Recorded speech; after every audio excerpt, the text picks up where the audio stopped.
When it was first released all the way back in 2015, Undertale became a cultural phenomenon. A phenomenon that I, in all my teenage apathy, decided to ignore.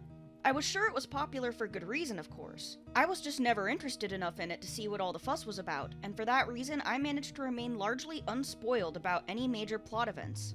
In the following 5 years, I stayed away from its fanbase no matter its size at the time, and though I would later buy it, I would never find the time to play it and realize what I was missing out on all this time. That is, until I began streaming and realized I had created the perfect opportunity. Needless to say, with all that people have hailed this game as a beloved pillar of indie development, I went into it with high expectations. I will say up front that I was not disappointed in the slightest. I just had one small lament about writing this review. Is there anything I can say about this game now that people haven't heard before? I never went out of my way to seek others' opinions on it, and it's easier to see less of those the more time separates the present from its release. Still, Undertale was a cultural phenomenon for a reason. Everyone who's ever played it has an opinion on it, or on some aspect of it. I may have missed its fanbase's heyday, a fact I'm forever thankful for, but there are still hundreds of articles, posts, video essays, and other analyses on it, and that's without scratching the tip of the enormous iceberg that constitutes transformative works. I've seen some fascinating insight, as well as arguments that infuriated me. There's undoubtedly more out there than I'll ever be able to engage. It's been 2 years since I played the game now. My thoughts may be a drop in the proverbial ocean of work created in the past 8 years, but if seeing how people have responded to this game taught me anything, it's that it is worth talking about. 8 years later, there are still things to say, and after all the time I've had to ruminate, I'm going to say them. My own thoughts, shaped by my playthrough of the True Pacifist route, my watch of the No Mercy route, and all the pieces of lore I picked up along the way. It'll be a standard review that also answers the question of, what about Undertale made it so popular? After all this time, and in the midst of Toby Fox's currently ongoing project Deltarune, can we still say that it deserved that popularity? Undertale opens with a quick introduction to the narrative's main conflict. Humans and monsters used to live together on the Earth's surface, but the humans' fear of monsters caused them to wage a war that ended with the monsters' concession and subsequent sealing underground. It is possible to fall into the underground, but without 7 powerful souls, there is no way to escape past the barrier that keeps all monsters trapped there. You play as a human child who has fallen down, and your goal is to find some way to escape. However you choose to go about doing so, whether you decide to fight or resolve all conflicts peacefully, will shape the fate of the whole underground. I had absolutely no interest in playing through a genocide run myself. Not only is the gameplay of that option deliberately punishing and tedious, it's something that I wouldn't be able to handle, whether as a matter of skill or a matter of my own emotions. One of the only things I went into Undertale knowing was that the best possible ending comes from choosing kindness over violence. The game is, after all, advertised as the friendly RPG where no one has to die. It would be easy to say that this is a demonstration of how boring it is to be evil, how there is little reward for making morally wrong choices. I think that there is more to it than that though, and I think too that there is value the No Mercy route gives to the point the game is trying to make. From the very beginning of the game, you are offered choices. There is the option to fight from the first training dummy you encounter. However, Toriel does not encourage this. She tells you that the way to deal with enemies is to strike up a conversation with them to stave off their aggression. You are just as free to disregard her advice as you are to follow it. Whether or not you heed her words defines the entire rest of the game for you.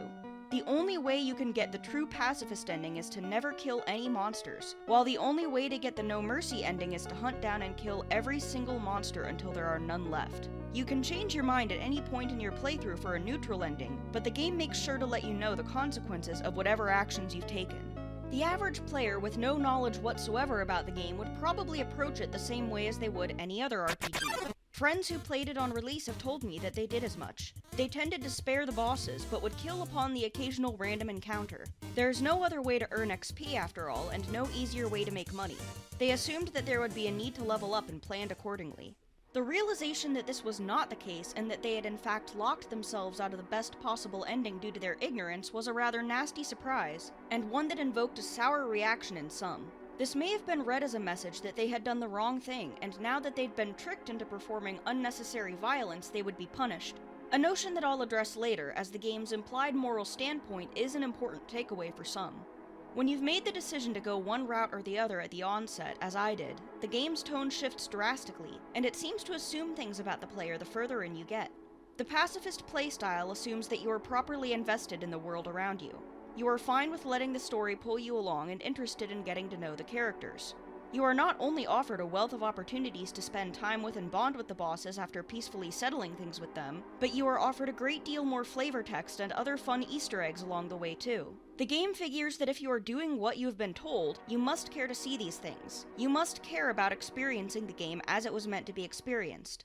And what would Undertale be without its lovable characters? Toby Fox created such a dynamic cast that there isn't a single character I didn't become attached to in some way. This is by design. The narrative conveys that the monsters forced underground don't deserve their plight, and it does so by making the ones you meet all seem remarkably human, each with their own endearing traits and each with their own problems. Unraveling these subplots doesn't just enrich the game, it's the only way to get the best possible ending. Without going on that silly date with Papyrus, undergoing Undyne's rigorous cooking lessons, or helping Alphys come to terms with her true feelings, you'll lose the chance to make these characters the happiest they can be. Your attachment to them won't be rightly rewarded. On the other hand, choosing violence from the beginning causes the narration to shift to a tone both more decisive and more concise. Though there are some interesting flavor text options at the beginning, marked by interjections of red text, the farther into the game you progress in this manner, the more it assumes you don't care. You don't get to complete any of the puzzles. They've already been completed for you. There are no NPCs to talk to as they've all evacuated in fear of you. Even the music cuts out by waterfall so that you're not treated to the majority of the soundtrack. Because why would you care about listening for its leitmotifs? You're busy just trying to get through the game as quickly as possible. Or maybe you just wanted to see what would happen and are unpleasantly surprised to find that sometimes the path of evil is just really, really boring. It is the sheer absence of these details that not only makes No Mercy feel barren, but also reminds you just how rich the story within the pacifist route is. The soundtrack is not something that I feel the need to highlight in many other games, even as wonderful as many games' soundtracks are, because I don't feel that they always tie directly into one's understanding and enjoyment of the story. Here, however, there are many musical phrases that are deliberate. They correspond to specific places and character arcs. It's Raining Somewhere Else is a slowed down version of Sand's theme. Flowey's theme, one of the first tracks you hear in the game, is changed from major to minor key variations for the Photoshop Flowey fight. The leitmotif then carries over to the final battle in the True Pacifist route, a track which also contains patterns from the theme of the game itself, given the same name. To me, it is no coincidence that his theme is something so significant as to tie into the theme of Undertale as a whole. Asriel, for as comparatively little screen time as he gets, plays one of the most major roles in the game. He is the primary reason behind everything that's happening. It was his and his adopted siblings' deaths that caused the grief that drove Asgore to declare war on humanity and kill fallen children to gather souls to that end, and caused Toriel to subsequently leave him for the ruins. A neutral run will reveal this information, but the True Pacifist route uncovers details about this incident that make it all the more retroactively horrifying. In the True Lab, Alphys has stored a collection of tapes with just sound clips of conversations, one between Toriel and Asgore, and the rest between Asriel and his sibling. It is heavily implied that the first human's death was planned by themselves. They fell ill and died after eating buttercups, and Asriel absorbed their soul and used that power to take their body to the surface. They needed 6 more souls to liberate monsters from the underground, but even after a barrage of attacks from the humans who saw Asriel carrying the child's body, Asriel refused to fight back. Their plan failed because he was too kind. Asriel's dust scattered in the palace garden where yellow flowers grew. Alphys would later isolate the first flower that grew there and take it back to her lab as part of her experimentation on souls. Thus, Flowey was born, carrying Asriel's consciousness and no soul. The distressed flower fled, realizing instantly that his soul was gone and that without it, he couldn't feel anything. The No Mercy route illuminates quite a bit about Flowey's psyche.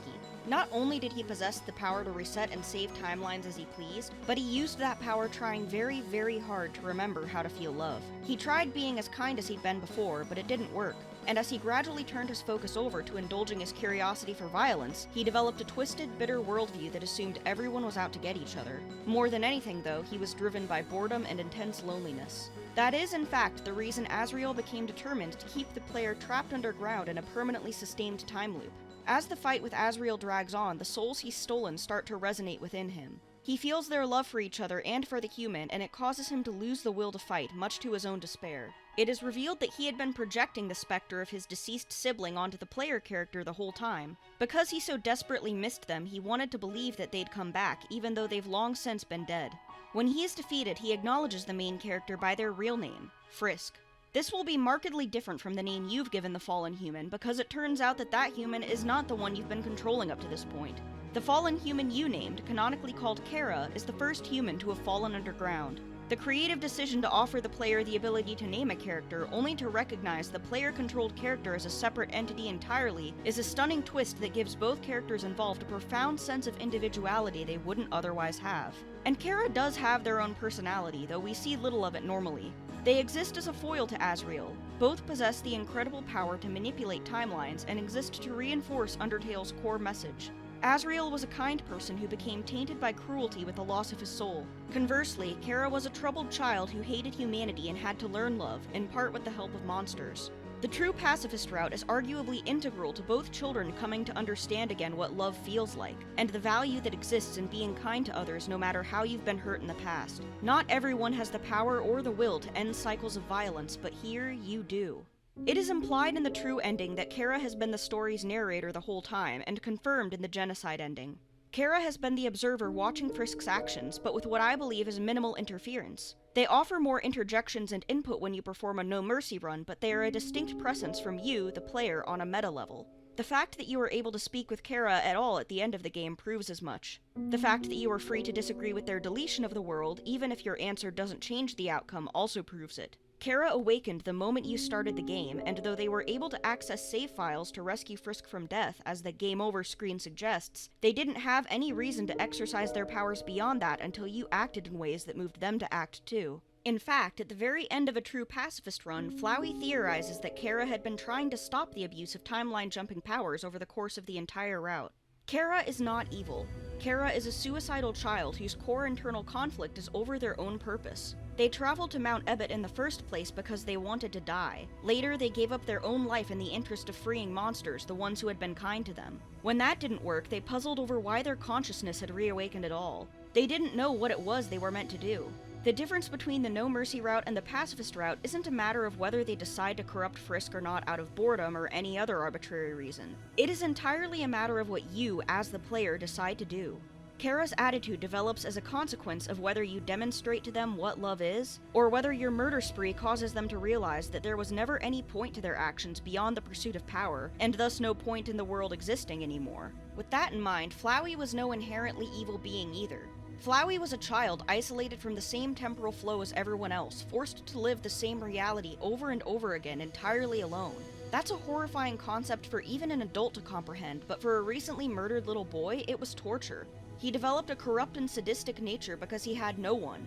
Similarly, Kara will develop a sense of cruelty if they watch the player murder the residents of the Underground for no apparent reason. Kindness in this game is not pressed as simply the only moral decision, rather it is the only way to help the children at the center of the story heal, as you would expect it to be. A tried and true cliché makes for a powerful delivery within this context. Love is the most powerful force in the world. Between routes, player immersion correlates inversely to typical video game power levels. Most RPGs give the player the same general goal: kill enemies and perform tasks to gain XP, currency, and other means of increasing your power level. You remain pitifully weak at the highest level of player immersion and are rewarded for it with easier battles and meaningful character interactions. It is important, too, that non-genocide routes leave you just as subject to Flowey's whims as everyone else near the end. Photoshop Flowey hijacks your entire save file, crashes your game every time he kills you, and save scums to make the battle easier on himself, putting you on equal footing with all the other characters in the game, who get continually reset. It is meant to make one consider what it's like to be the one affected by game mechanics that normally cause little to no problems for the player. When you exhibit no mercy, you can attain the highest level of power possible in the game at the expense of player immersion. It does an incredible job making the player feel as if they are in complete control over everything. At the seemingly low cost of the soundtrack and the subplots, you can kill many monsters in one decisive hit. Some shopkeepers have fled, allowing you to steal healing items and weapons despite the much greater amount of gold you've accumulated. The game is not easy to play this way, but one would think that if you overcome this challenge, you could walk away from it satisfied. However, the game does not allow you to revel in this sensation at the end. It has built up that meaningless illusion of power only to rip it away from you to make you ask yourself instead, was it all worth it? If the no mercy route exists to say anything, it is a strong and direct statement about player accountability. Again, the game offers the player choices, and what the player does with those is up to them. It makes no effort to stop you from committing any atrocities you want, but it makes it clear that your choices make you more monstrous than anyone else in the underground, and frequently tries to make you question why you're doing it. When you fight a grieving Sans, he reveals that he is aware of the timeline resetting and shifting itself, and it has thrown him into a deep depression because it's hard for him to feel like anything matters if he'll be forced to start over. Flowey goes from assisting your progress to fearing you to the point of trying to impede you. At the end of it all, when Kara confronts you to tell you they're going to delete the world, saying no causes them to ask outright if you think you're above consequences. Trying to play through the game again makes them agree to restore the world, but only in exchange for Frisk's soul. It is intentional that this taints not just your save file, but your entire install of the game. This ultimatum is a grand symbolic gesture that shows that from that point forward, your actions are as empty as Frisk is. Trying to fix things by doing them the right way afterwards won't undo what's already been done. In satisfying your morbid curiosity, you have effectively denied Frisk and everyone else their happy ending indefinitely. Together, Asriel and Kara are representative of the emotional dilemma that comes with the fear of letting go and the fear of being left alone. Asriel cannot let go of the one person who understood him, even if he knows deep down that Frisk is not that person. Asriel, like the child that he still is, wants to perpetuate the game because if he keeps winning, then you'll keep playing. If he does that, then he won't be abandoned. On a meta level, he mirrors the very message that the game wants to express. It is fine to keep happy memories as memories and move on to better things. It is pointless to torment yourself and others by clinging to something just because it was once important to you. If you are able to achieve that happy ending as the game intends, Kara will remain an observer rather than using their powers to erase everything, content to stay forever dormant with their brother. You will have, in a literal sense, saved the world.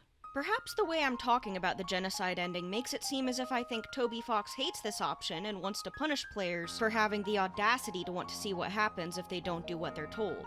I need to stress that I don't think this is the case, because I don't think that the options you're given in Undertale are representative only of a moral conundrum. If that were true, it would seem almost patronizingly obvious indeed. Why would anyone who wants to do the right thing choose to kill others just because they feel like it? From this perspective, it seems that a man has handed you a knife and sent you on a dangerous quest in which anyone can use violence against you, then told you what an awful person you are for attacking others with it even if you don't go out of your way to kill everyone.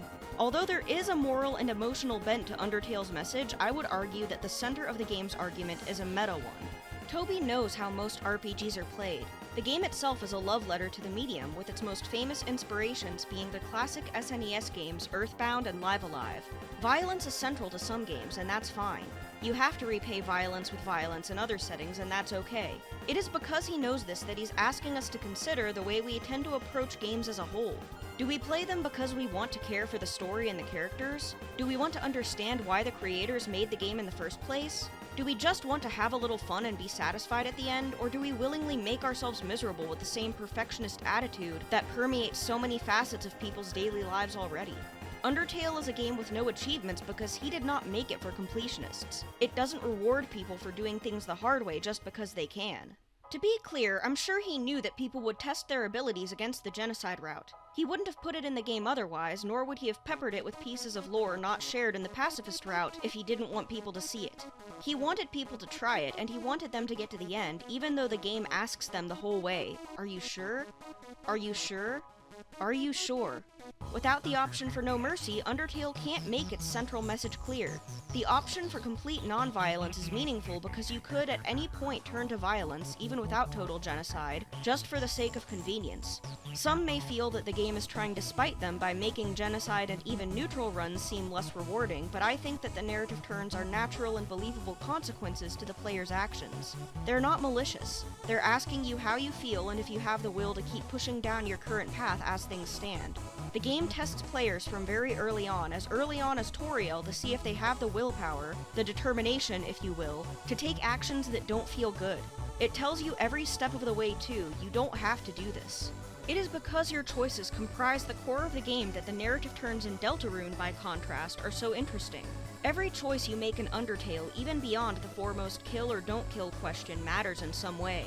In Deltarune, there is very little you can do to make a narrative impact, even in small fashions like deciding what the player character, Chris, should eat. You don't even get to name them. Toby Fox creates a more obvious delineation between the audience and the characters in this world, and makes it clear that you are not Chris. You are a voyeur, and Chris knows about you and resents your presence. What are you doing here? If your choices ultimately don't matter, what difference does it make if you even attempt to decide anything yourself? Say you find a way to control Chris and the other characters. What will the consequences of this be? Again, is there even a point? The open-ended and yet unsolved nature of these questions makes Deltarune, with its episodic releases, a game watched closely by many to see if Toby will once again knock our socks off as he did with its predecessor. Undertale's runaway popularity came as a shock to the game's creator more than anyone else. In a blog post reflecting on people's reactions to the game, he said that as excited and grateful as he was that people enjoyed it so much, he was also frightened. It was a lot of attention that he hadn't expected to get, all foisted upon him very suddenly, when before even his work on Homestuck had only earned him a passing mention in most fan circles. He was asking why people liked the game as much as any YouTuber, all while over the years people flipped back and forth on whether the game was a masterpiece or a cringy, clumsy, and overrated work for edgy kids. He had made the game for himself, with humor and characters and ideas all included because he wanted them there first and foremost. It probably follows that a lot of the messaging found in the game is messaging he found personally to be inspiring, and perhaps a necessary reminder to himself. This is also what I mean when I say that the game wasn't made for completionists. It was made for a specific kind of person, the kind who could truly appreciate the earnest, nuanced, and occasionally corny game that Undertale is. But as with any media that blows up and attracts spectators from far and wide, people flocked to it for a variety of reasons, and it probably became popular for the wrong ones. There were people who were thrilled that the game so casually and authentically incorporated a lesbian romance as part of the true ending, and then there were people determined to misgender Frisk and Kara at every turn because they look like girls. Some of those drawn by the game's phenomenal characters wanted to spend hours arguing over their interpretations on Tumblr, and others were more interested in drawing pornography, or creating a billion different iterations of Sans. There were people who got it, and people who didn't. But many people said that the game had helped them out of a difficult spot in their lives. It had taught them how to be kinder. It had made them reconsider their own suicidal ideations. It literally saved lives. There are few games that can boast of such a feat on such a grand scale, but Toby, as someone who enjoys his privacy, would never venture to brag about it. His humility in the face of this phenomenon, in my opinion, makes it much easier to approach his intentions about the game in good faith. Undertale is representative of one person's love for video games. It is also an invitation to think deeply about the art you interact with and to consider your relationship with it, to ponder your relationships with others, to look inward and reflect upon how you treat yourself. Do you too love video games? Are they meditative? Are they a chore? Are they a set of boxes you tick? Are you afraid to not experience any part of them? Are you determined to fight the notion that there's any correct way to play them? Is it an activity, a performance, or is it something you let happen to you? There's no right answer to these questions, but I think Toby Fox wants people to know that it's okay to put the controller down sometimes. It is also okay to lean fully into the emotions that art makes you feel and really spend time with those emotions. In the modern mediascape that obsesses over what is or isn't embarrassing and mocks true vulnerability, Undertale's willingness to be what it is, silly, tragic, hopeful, and full of love, is like a breath of fresh air. Some will argue that it is overrated. I will maintain that its popularity is every bit deserved, and hope that people are able to continue discovering this game unspoiled for years to come, just as I did. So, I can honestly say that Undertale is the best game I will only ever play once. For a game that is so charming and humorous, it is unbelievably profound at its core, insomuch as you let it be. It is a game that makes one simple request of its players: let yourself feel it. Follow its suggestions for the most satisfaction. Let it stick with you for a while before respectfully putting it back down and allowing your friends to rest. Stop to smell the flowers before going along on your merry way. You and your experience with the game will genuinely be better for it.